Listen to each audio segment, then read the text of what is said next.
Hello ಕನ್ನಡಿಗ ಶರಣು ಶರಣಾರ್ಥಿ ಪ್ರೀತಿಯ ಸ್ನೇಹಿತರೆ, ಇವತ್ತಿನ ನಮ್ಮ ಒಂದು ಜಾಬ್ ಸರ್ಚ್ನಲ್ಲಿ ಏನಪ್ಪಾ ಅಂದ್ರೆ ಜಿಲ್ಲಾ ನ್ಯಾಯಾಲಯದಿಂದ ನೇಮಕಾತಿ 2025 ಅದರಲ್ಲಿ ಕೂಡ 10ನೇ ತರಗತಿ PUC ಮತ್ತು ಡಿಪ್ಲೊಮಾ ಪದವಿ ಪಾಸ್ ಆಗಿರ್ತಕ್ಕಂಥ ಅಭ್ಯರ್ಥಿಗಳ ಹುದ್ದೆಗೆ ಅರ್ಜಿಗಳನ್ನು ಸಲ್ಲಿಸಬಹುದಾಗಿದೆ. ಇವೆಲ್ಲವೂ ಕೂಡ ಡಾಟಾ ಎಂಟ್ರಿ ಆಪರೇಟರ್ ಅಂದ್ರೆ ವಿವಿಧ ಹುದ್ದೆಗಳ ಅರ್ಜಿಗಳನ್ನು ಆಹ್ವಾನಿಸಲಾಗಿದೆ. ಇದರಲ್ಲಿ ಮುಖ್ಯವಾಗಿ ಏನಪ್ಪಾ ಅಂದ್ರೆ ಯಾವುದೇ ಪರೀಕ್ಷೆ ಇಲ್ಲದೆ ಸಂದರ್ಶನ ಮಾಡುವ ಮೂಲಕ ನೇರ ನೇಮಕಾತಿ ಆಗಿರ್ತಕ್ಕಂಥ ಹುದ್ದೆಗಳಾಗಲಿದ್ದು ಪುರುಷ ಮತ್ತು ಮಹಿಳಾ ಅಭ್ಯರ್ಥಿಗಳು ಈ ಹುದ್ದೆಗೆ ಅರ್ಜಿಗೆ ಸಲ್ಲಿಸಬಹುದಾಗಿದೆ.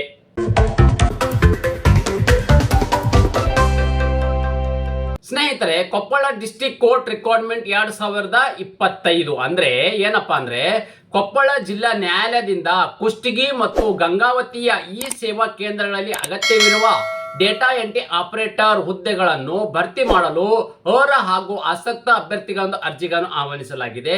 ಹುದ್ದೆಗಳ ಭರ್ತಿಗೆ ಸಂಬಂಧಿಸಿದಂತೆ ಹುದ್ದೆಗಳ ಸಂಖ್ಯೆ, ಕರ್ತವ್ಯ ಸ್ಥಳ, ಶೈಕ್ಷಣಿಕ ಅರ್ಹತೆ, ವಯೋಮಾನ, ಹುದ್ದೆಗಳ ಬಗ್ಗೆ ಮಾಹಿತಿ, ಓವರಾಲ್ ಆಗಿ ಒಂದು ಫುಲ್ ನೋಟಿಫಿಕೇಶನ್ ಬಗ್ಗೆ ವಿವರವನ್ನು ನಾನು ನಿಮಗೆ ಈ ವಿಡಿಯೋದಲ್ಲಿ ತಿಳಿಸ್ಕೊಡ್ತೇನೆ. ಈ ವಿಡಿಯೋನ ಸ್ಕಿಪ್ ಮಾಡದೆ ಕೊನೆ ತನಕ ನೋಡಿ. ಅದರ ಜೊತೆಗೆ ಯಾರೆಲ್ಲ ನಮ್ಮ ಯೂಟ್ಯೂಬ್ ಚಾನಲ್ಗೆ ಮೊದಲ ಬಾರಿ ಭೇಟಿ ನೀಡಿದರೆ ಸಬ್ಸ್ಕ್ರೈಬ್ ಜೊತೆಗೆ ಬೆಲ್ ಐಕನ್ ಕ್ಲಿಕ್ ಮಾಡೋದನ್ನ ಮರಿಬೇಡಿ. ಯಾಕಪ್ಪ ಅಂದ್ರೆ ಪ್ರತಿನಿತ್ಯ ನಾವು ಕೇಂದ್ರ ಸರ್ಕಾರ ಮತ್ತು ರಾಜ್ಯ ಸರ್ಕಾರದ ಹೊಸ ಹೊಸ ಉದ್ಯೋಗ ಮಾಹಿತಿ ಕೊಡಲಿಂದ ತಪ್ಪದೆ ನಿಮಗೆ ನೋಟಿಫಿಕೇಶನ್ ಬರಲಿದೆ.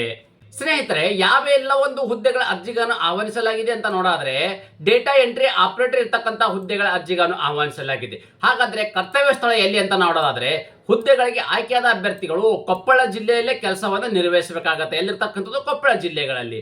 ಹಾಗಾದ್ರೆ ಖಾಲಿ ಇರ್ತಕ್ಕಂಥ ಹುದ್ದೆಗಳ ಸಂಖ್ಯೆ ಎಷ್ಟು ಅಂತ ನೋಡಿದ್ರೆ ಒಟ್ಟು ಇಲ್ಲಿ 2 ಹುದ್ದೆಗಳ ಅರ್ಜಿಗಳನ್ನು ಆಹ್ವಾನಿಸಲಾಗಿದೆ. ಎಷ್ಟಿರ್ತಕ್ಕಂಥದ್ದು 2 ಹುದ್ದೆಗಳ ಅರ್ಜಿಗಳನ್ನು ಆಹ್ವಾನಿಸಲಾಗಿದೆ. ಹಾಗಾದ್ರೆ ಈ ಹುದ್ದೆಗೆ ಅರ್ಜಿ ಸಲ್ಲಿಸಬೇಕಾದ್ರೆ ಯಾವೆಲ್ಲ ಒಂದು ಶೈಕ್ಷಣಿಕ ಅರ್ಹತೆಯನ್ನು ಹೊಂದಿರಬೇಕು ಅಂತ ಮಾಹಿತಿ ನೋಡೋದಾದ್ರೆ SLC, ಡಿಪ್ಲೊಮಾ, PUC, ಅದರ ಜೊತೆಗೆ ಕಂಪ್ಯೂಟರ್ ಸರ್ಟಿಫಿಕೇಟ್ ಕೋರ್ಸ್ ಅಂದ್ರೆ ಜಾಬ್ ಟ್ರೈನಿಂಗ್ ಸರ್ಟಿಫಿಕೇಟ್ ಅನ್ನು ಹೊಂದಿರತಕ್ಕಂಥ ಅಭ್ಯರ್ಥಿಗಳು ನೋಡಿ SLC, PUC, ಡಿಪ್ಲೊಮಾ ಆಗಿದ್ರ ಜೊತೆಗೆ ನೀವು ಇಲ್ಲಿ ಕಂಪಲ್ಸರಿ ಕಂಪ್ಯೂಟರ್ ಸರ್ಟಿಫಿಕೇಟ್ ಕೋರ್ಸ್ ಅನ್ನು ಹೊಂದಿರತಕ್ಕಂಥ ಅಭ್ಯರ್ಥಿಗಳು ಈ ಹುದ್ದೆಗೆ ಅರ್ಜಿಗಳನ್ನು ಸಲ್ಲಿಸಬಹುದಾಗಿದೆ. ಅದರಲ್ಲಿ ವಯೋಮಿತಿ ಬಗ್ಗೆ ನಾವಿಲ್ಲಿ ಮಾಹಿತಿ ನೋಡಿದ್ರೆ ತಾವುಗಳಲ್ಲಿ ಗಮನಿಸಬಹುದಾಗಿದೆ. ಅಭ್ಯರ್ಥಿಗಳಿಗೆ ಕನಿಷ್ಠ ಇರ್ತಕ್ಕಂಥದ್ದು ಎಷ್ಟು 18 ವರ್ಷ ಇರಬೇಕಂದ್ರೆ ಮಿನಿಮಮ್ ನೀವು 18 ವರ್ಷ ಆಗಿರ್ತಕ್ಕಂಥ ಅಭ್ಯರ್ಥಿಗಳು ಹುದ್ದೆಗೆ ಅರ್ಜಿ ಸಲ್ಲಿಸಬಹುದಾಗಿದೆ. ಅದೇ ರೀತಿ ಆಯ್ಕೆ ಇರ್ತಕ್ಕಂಥ ಅಭ್ಯರ್ಥಿಗಳಿಗೆ ಪ್ರತಿ ತಿಂಗಳು ಸಿಗ್ತಕ್ಕಂಥ ವೇತನ ಎಷ್ಟು ಅಂತ ನೋಡಿದ್ರೆ ಪ್ರತಿ ತಿಂಗಳಲ್ಲಿ 15,000 ರೂಪಾಯಿ ವೇತನ ನೀಡಲಾಗುವುದು. ಎಷ್ಟು? 15,000 ಪ್ರತಿ ತಿಂಗಳು ಸಿಗ್ತಕ್ಕಂಥ ವೇತನವಾಗಿರುತ್ತೆ. ಹಾಗಾದ್ರೆ ಅಪ್ಲಿಕೇಶನ್ ಹಾಕಿರ್ತಕ್ಕಂಥ ಅಭ್ಯರ್ಥಿಗಳನ್ನ ಹೇಗೆ ಆಯ್ಕೆಯನ್ನು ಮಾಡಲಾಗುವುದು ಅಂತ ಮಾಹಿತಿ ನೋಡೋದಾದ್ರೆ ಸಂದರ್ಶನ ನಡೆಸಿ ಅಭ್ಯರ್ಥಿಗಳ ಹುದ್ದೆಗೆ ಆಯ್ಕೆಯನ್ನು ಮಾಡಲಾಗುವುದು. ಯಾವುದೇ ರೀತಿಯಲ್ಲಿ ನಿಮಗೆ ಎಕ್ಸಾಮ್ ಇರೋದಿಲ್ಲ, ನೇರವಾಗಿ ಒಂದು ಸಂದರ್ಶನ ನಡೆಸಲಾಗುವುದು. ಆ ಒಂದು ಸಂದರ್ಶನದಲ್ಲಿ ಕ್ವಾಲಿಫೈ ಆಗಿರ್ತಕ್ಕಂಥ ಅಭ್ಯರ್ಥಿಗಳನ್ನ ಮೆರಿಟ್ ಆಧಾರದ ಮೇಲೆ ಅಭ್ಯರ್ಥಿಗಳನ್ನ ಇಲ್ಲಿ ನೇಮಕಾತಿ ಮಾಡಲಾಗುವುದು. ಹಾಗಾದ್ರೆ ಅರ್ಜಿಗಳನ್ನ ಹೇಗೆ ಸಲ್ಲಿಸಬೇಕಪ್ಪ ಅಂತಂದ್ರೆ ಅಭ್ಯರ್ಥಿಯು ಹುದ್ದೆಗೆ ಆಫ್ಲೈನ್ ಮೂಲಕವೇ ಅರ್ಜಿಗಳನ್ನು ಸಲ್ಲಿಸಬೇಕಾಗತ್ತೆ. ಅಂದ್ರೆ ಒಂದು ಆಫ್ಲೈನ್ ಮೂಲಕ ಹೇಗೆ ಅರ್ಜಿಗಳನ್ನು ಸಲ್ಲಿಸಬೇಕು ಎಂಬುದನ್ನು ನಾನು ಇಲ್ಲಿ ಕುಲಂಕುಷವಾಗಿ ನಿಮಗೆ ಇಲ್ಲಿ ಮಾಹಿತಿ ನೀಡಲಿದ್ದೇನೆ. ಹೇಗಪ್ಪ ಅಂತಂದ್ರೆ ನಿಮ್ಮೆಲ್ಲ ಒಂದು ದಾಖಲಾತಿಗಳಿದ್ದಾವೆ. ಅಂದ್ರೆ PUC ಇರ್ತಕ್ಕಂಥವ್ರು, SLC, ಓಕೆ, ಈ ತರ ಡಿಪ್ಲೊಮಾ ಯಾವ ಒಂದು ಕ್ವಾಲಿಫಿಕೇಶನ್ ಆಗಿರ್ತಕ್ಕಂಥ ಅಭ್ಯರ್ಥಿಗಳು ಹುದ್ದೆಗೆ ಸಲ್ಲಿಸಬೇಕಾದ್ರೆ ನಿಮ್ಮೆಲ್ಲ ದಾಖಲಾತಿಗಳು ಒಳಗೊಂಡಂತೆ ಯಾವುದು ಕೆಟಗರಿ ವೈಸ್ ಸಂಬಂಧಪಟ್ಟ ಅಭ್ಯರ್ಥಿಗಳು ಕೂಡ ಎಲ್ಲ ರೀತಿಯ ಡಾಕ್ಯುಮೆಂಟ್ ಇರಬೇಕಾಗುತ್ತೆ. ನಿಮಗೂ ಕಂಪ್ಯೂಟರ್ ಕೋರ್ಸ್ ಇರ್ತಕ್ಕಂಥ ಸರ್ಟಿಫಿಕೇಟು ಇವೆಲ್ಲ ದಾಖಲಾತಿಗಳನ್ನ ಅದ್ರ ಜೊತೆಗೆ ಇರ್ತಕ್ಕಂಥ ಒಂದು ರುಜುಮ್ ಅಂದ್ರೆ ಏನು ಬಯೋಡೇಟಾ ಏನಂತೀವಿ, ಆ ಬಯೋಡೇಟಾ ಒಂದು ರುಜುಮದೊಂದಿಗೆ ಈ ಒಂದು ಅಡ್ರೆಸ್ಗೆ ತಮ್ಮ ಅಪ್ಲಿಕೇಶನ್ ಕಳಿಸ್ಕೊಡ್ಬೇಕಾಗತ್ತೆ. ಯಾವುದಪ್ಪ ಅಂತಂದ್ರೆ ತಾವು ಇಲ್ಲಿ ಗಮನಿಸಬಹುದಾಗಿದೆ ನೋಡಿ, ಡಿಸ್ಟ್ರಿಕ್ಟ್ ರೋಡ್ ಮತ್ತು section judge Koppal, okay, Gomat road Koppal 583231 ಈ ಒಂದು ಅಡ್ರೆಸ್ಗೆ ತಮ್ಮ ಅರ್ಜಿಗಳನ್ನ ಕಳಿಸ್ಕೊಡ್ತಕ್ಕಂಥದ್ದು ಆರ್ಡಿನರಿ ಪೋಸ್ಟ್ ಮುಖಾಂತರ.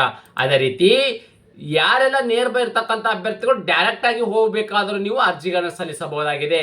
ಬೇರೆ ಒಂದು ಜಿಲ್ಲೆಯಲ್ಲಿ ಇರ್ತಕ್ಕಂಥ ಅಭ್ಯರ್ಥಿಗಳು ಅಥವಾ ಕೊಪ್ಪಳದ ಅಭ್ಯರ್ಥಿಗಳು ಬೇರೆ ಎಲ್ಲಾದ್ರೂ ಕೆಲಸ ಮಾಡ್ತಾ ಇದ್ರೆ ನೀವು ಆರ್ಡಿನರಿ ಪೋಸ್ಟ್ ಮುಖಾಂತರ ತಮ್ಮ ಅರ್ಜಿಗಳನ್ನ ಸಲ್ಲಿಸಕ್ಕೆ ಇಲ್ಲಿ ಅವಕಾಶ ನೀಡಲಾಗಿದೆ.